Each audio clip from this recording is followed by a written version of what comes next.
It started as it was meant to start in what was to be a typical parliamentary session. Members of Parliament had convened as they always convened, files at hand, aides murmuring behind them, and a day's worth of conventional debates and arranged motions prepared on the order paper. Nothing on that Tuesday morning indicated history was ready to be made. The room hummed with the soft murmur of words, the scuttling of chairs, and the pompous voice of speeches that no one was actually hearing. But the illusion of normality was broken within minutes. A motion of emergency was brought and senior officers marched forward with somber faces. And then came the bombshell. The voice of the speaker rang in the chamber. An international warrant for the arrest of President Sir Ramaphosa and his trusted ally, Minister Gwede Mantashe, had been officially issued. Chaos ensued. Gasps filled the chamber. Some members leapt to their feet in shock, others hollered across the benches.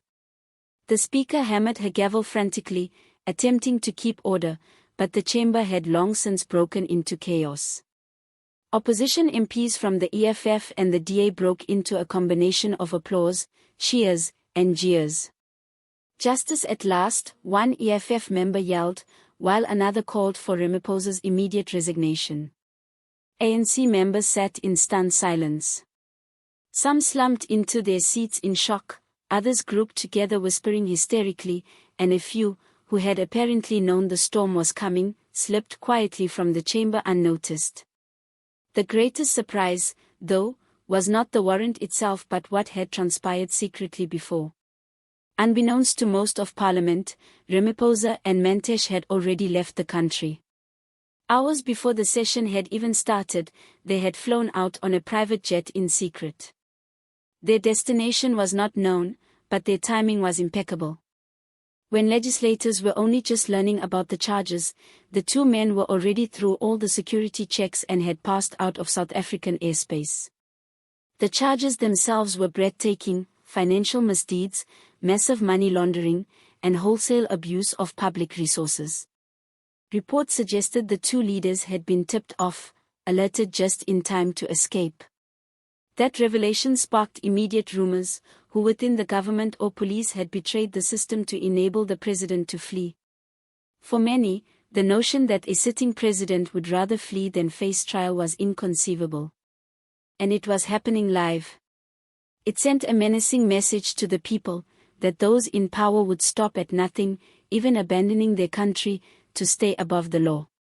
Soon, leaked court filings projected an even bleaker scenario.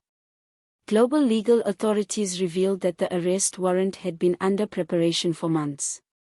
A number of nations had secretly been tracking illegal financial flows tied to South African government accounts.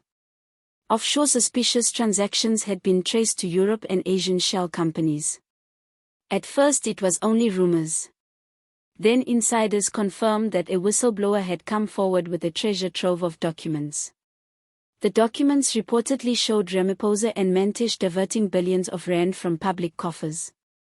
The funds, posed as investments in development projects and energy deals, were in reality fueling private accounts overseas.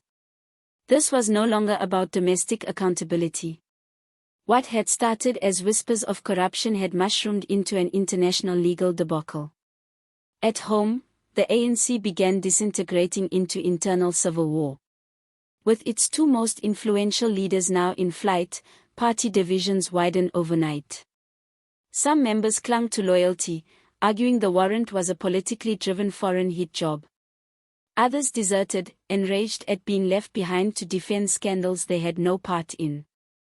The ANC's once united front was collapsing in full public view.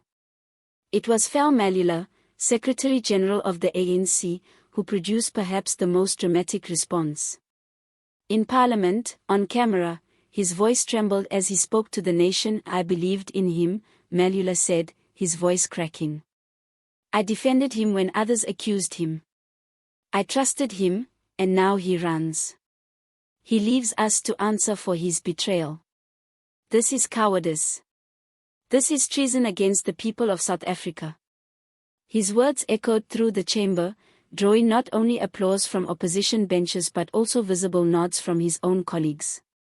For the first time, senior ANC figures were denouncing their leader in public. The opposition wasted no time capitalizing on the crisis. The DA launched a petition calling for Ramaphosa to be stripped of all political titles, benefits, and protections. "You can't resign by airplane," one DA MP quipped. The EFF went further still, demanding the immediate arrest of any government minister suspected of assisting the president's escape. Across the country, the mood was charged. Some citizens were furious, others relieved, still others grimly satisfied that the truth had finally caught up with the ruling elite. Globally, the scandal broke in headlines. From Washington to London, media outlets splashed pictures of Ramaphosa with screaming titles: "Fugitive President," "South Africa in Crisis," "Billions Stolen," "Leaders on the Run." Nearby African nations sounded the alarm, warning that instability in South Africa could spill over, destabilize the region, and even trigger refugee flows should unrest grow.